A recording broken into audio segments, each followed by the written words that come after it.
I know you love to race Richard Tharp. He's one of your favorite targets. He's a good driver, Yeah, and he is. really makes you pay attention. I like to race Richard. I like to get him, too. Watching intently, Shirley's pet dog, Skippy. We'll be back with more racing from the Gatornationals in just a moment. Back at the Gatornationals at Gainesville Raceway in Gainesville, Florida, I'm Dave McClelland, along with Steve Evans, and we've joined the thousands of spectators in the pit area to take a look at what is really a funny car. The funny car is really a 25-year, $40,000 evolution of the stock car. Mechanically, the engine, the transmission, the differential, identical to that of a top fuel dragster, but that's where the similarities end. With the engine in front of the driver, an onboard fire extinguisher system is required. The exhaust header is much different than that of the fuel dragsters, but the big difference really are the flip-top fiberglass bodies that act as an airfoil pushing downward on the car for more traction, even an escape hatch in case the driver has to make a speedy exit. Picking up the racing action in the first round of Funny Car Eliminator, this is the defending champion, Gordy Bonnan, his competition, the War Eagle car of Dale Poldy. Both cars qualified exceptionally well in this event. Gordy having his share of problems going into wheel stands on practically every qualifying run, but the War Eagle of Dale Poldy and Mike Hamby qualified in the number 7 position at an outstanding 6.13 second elapsed time. Let's see if he can match that in the first round of eliminations as he faces the defending champion, Gordy Bonnan. Looking at the Christmas tree from the perspective of Bonnan as he sits encased in that Pontiac Trans Am Firebird. They leave the line together. And Bonnan beginning out of control. He almost hits Dale Poldy. And Bonnan brings the car back under control, pulls back into his lane. A tremendous driving job for the defending champion, Gordy Bonnan. He is eliminated from the race by virtue of crossing the center line. But very, very close call for Gordy Bonnan and Dale Poldy. Here you see Bonnan out of control, crossing over, almost hitting Dale Poldy. Was there any point there where you thought maybe you might make contact with the rail or even possibly Dale Poldy? No, the thing was, doing what it's supposed to do about 1,000 feet, and I thought the race was over, And then the thing just made an immediate left and a right, and... Were you ahead at that point? Yeah, I made an immediate left, and I got out of it, and then, I kind of straightened around, and he went by me, so... I was ahead and just marching, and the track is like glass down there. Still in the first round of racing, it is Billy Meyer in the lane nearest the camera. His competition is young Tom Ridings from Long Beach, California. Ridings driving the car owned by Joe Pisano. Billy Meyer qualified in the number 6 spot. He had the lane choice over Tom Ridings, but still took the right-hand lane after watching Gordy Bonnan go out of control, and Billy Meyer does it. He crosses the center line. Tom Ridings very wisely shuts the engine down in Joe Pisano's funny car. Billy Meyer narrowly missing Tom Ridings. Coast through, the loser by virtue of crossing the center line. Tom Ridings the winner.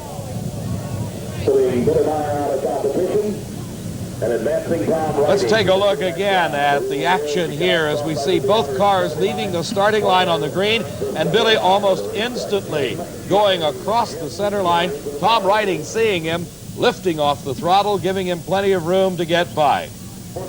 Let's go again to Steve Evans. Well, other than a red light, there's no less favorite way to lose than crossing the center line. What happened, Billy? That lane wasn't what I thought it was. Had you considered maybe taking the left-hand lane instead of the right? Yeah, I was going to. What made your decision? Me, I'm the one that decides. But based on what? Somebody else. Now, you saw Gary Beckcove of, 571 in that lane. Did that have anything to do with it?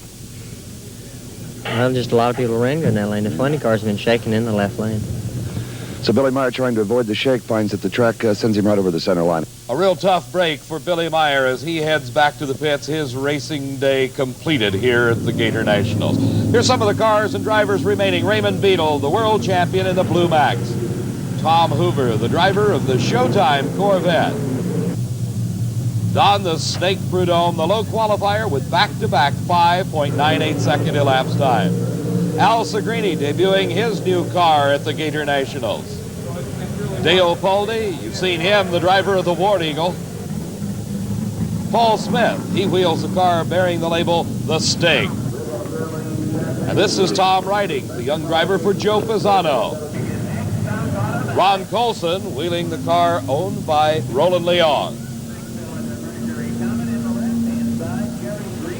The crowd on their feet as we get ready to move into the second round of funny car eliminations. Both cars doing the burnouts. Raymond Beadle, the world champion, is in the lane furthest from the camera. The Corvette-bodied car is Tom Hoover. Hoover, a 15-year-plus veteran in drag racing, campaigned Top Fuel dragsters, then a few years ago moved into funny cars.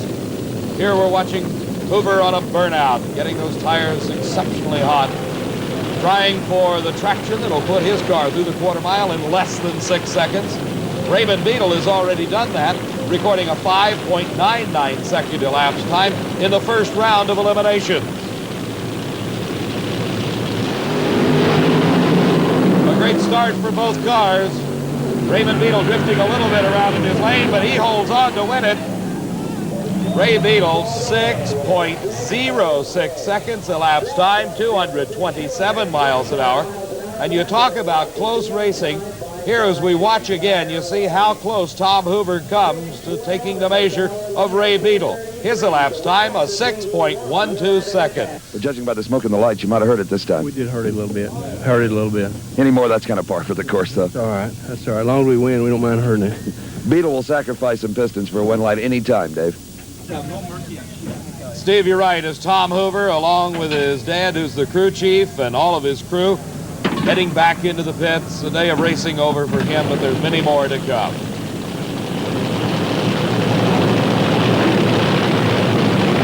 Al Segrini has got the dubious pleasure of running the man that's the low qualifier, Don the Snake Prudhomme. 5.98 seconds elapsed time, the first time ever in the history of the sport that a funny car has recorded 2 5-second elapsed times in qualifying. Here again, watching from Al Segrini's point of view, you see the cars leave the starting line, and look at Prudhomme go. By several car lengths, Don Prudhomme establishes a new national record at 5.94 seconds as he soundly trounces Al Segrini. 5.94 seconds with a speed of 234 miles an hour. That is a new national record for Don Prudhomme. Prudhomme so far ahead, Segrini not even in view as they cross the starting line.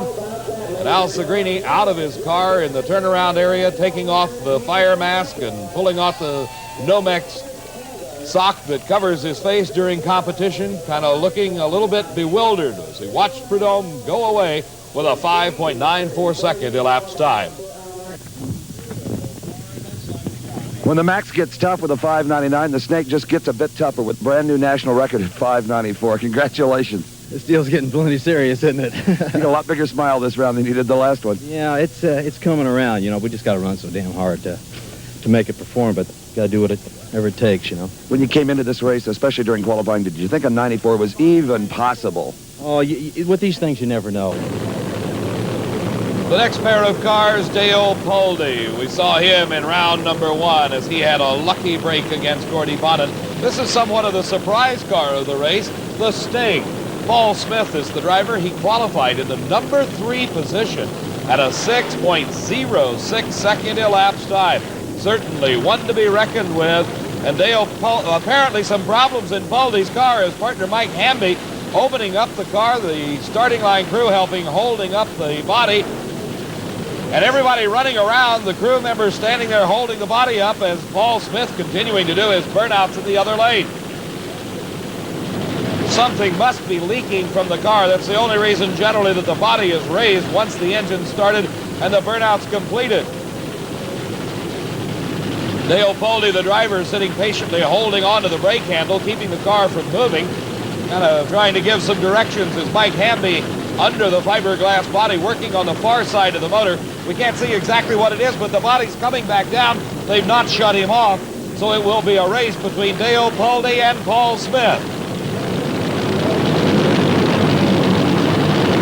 the concentration may be broken for Baldy. We'll have to wait and see.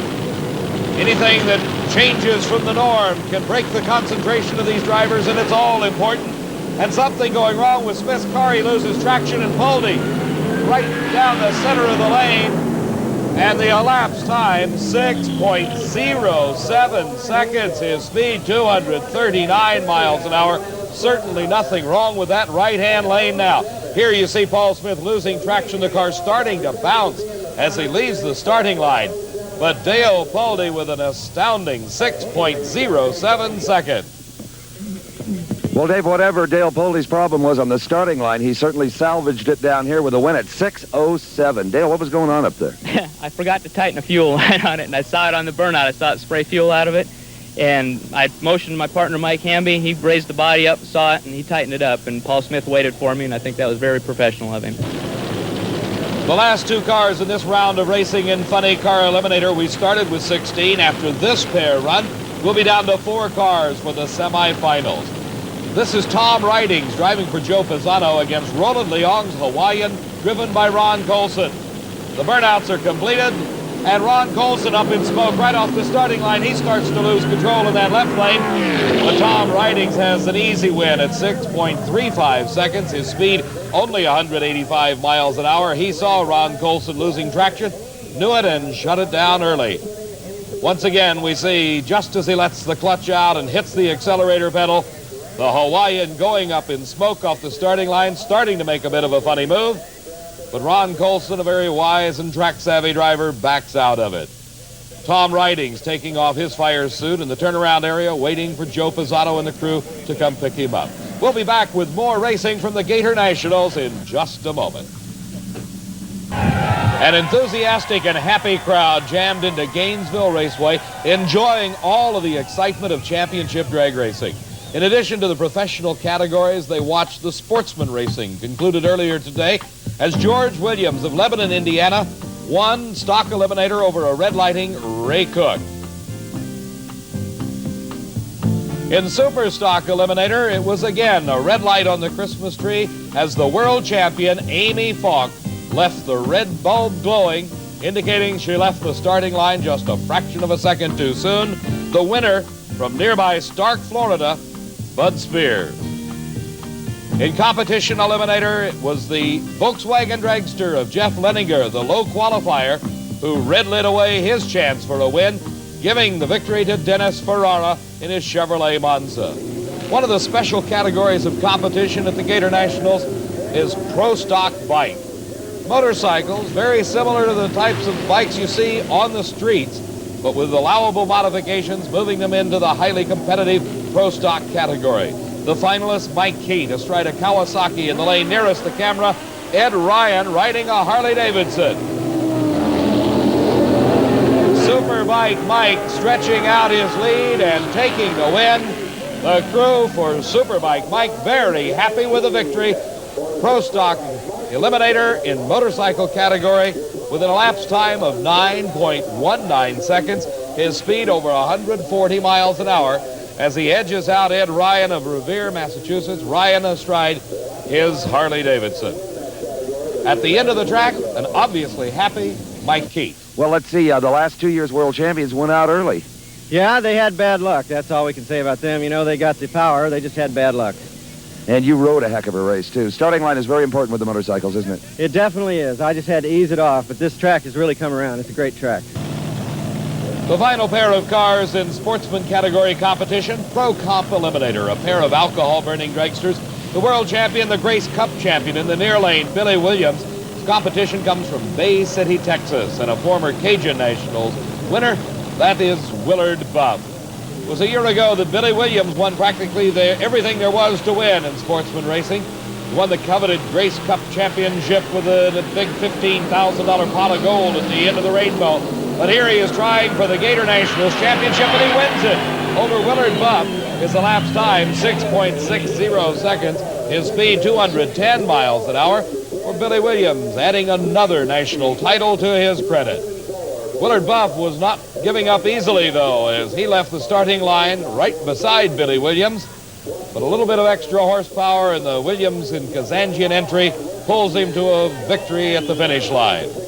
Call him the Munchkin or 640 Shorty. He doesn't care. He's got a number 1 on his car. He's the world champion and now the Gator Nationals champion. Congratulations. This one came tough. Thanks, Steve. Yeah, I did. I didn't think I was going to make it. I almost even waived the points for it. Is that right? This race has eluded you, even though you won 6 national events or something like that last year. 6, yeah.